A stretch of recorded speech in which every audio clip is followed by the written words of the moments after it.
അപ്പൊ എനിക്ക് 1000 ഉറുപ്പ്യ എടുത്തിട്ട് തമിഴ്നാട്ടിലൊരു മദ്രസ ഉണ്ടാക്കാൻ കഴിയൂല. എനിക്കൊരു 100 ഉറുപ്പ്യ എടുത്തിട്ട് എനിക്കൊരു മദ്രസ പള്ളി ഉണ്ടാക്കാൻ കഴിയൂല. ഒരു ചാക്ക് സിമന്റ് പോലും 100 ഉറുപ്പ്യ കൊണ്ട് കിട്ടൂല. പക്ഷേ നമ്മളൊരു 10 പേര് ഒരുമിച്ച് കൂടി 100 രൂപ എടുത്താൽ അത് 1000 രൂപയായി.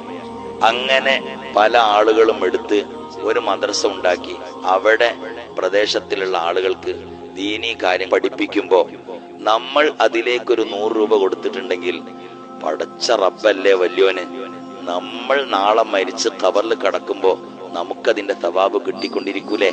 നമ്മുടെയൊക്കെ നാട്ടിലുള്ള മദ്രസകൾ കെട്ടിപ്പടുത്തത് ആരൊക്കെയാണ്? നമ്മുടെ പൂർവികരായ വല്യപ്പന്മാരും വല്യമ്മമാരും. ഓലക്കന്ന് എവിടെയുള്ളത്?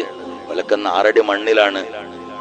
ഈ മദ്രസയിൽ പഠിക്കുന്ന കുട്ടികള് ചൊല്ലുന്ന ഫാത്തിഹകൾ, അവിടെ പഠിപ്പിക്കുന്ന കാര്യങ്ങൾ, എന്തിനേറെ മദ്രസ വിട്ടുപോകുന്ന സമയത്തിൽ ചൊല്ലുന്ന സ്വലാത്തുകള്, ഇതിന്റെയൊക്കെ സവാബ് അതുണ്ടാക്കിയ ഇവരൊക്കെ 6 അടി മണ്ണിലാണ്.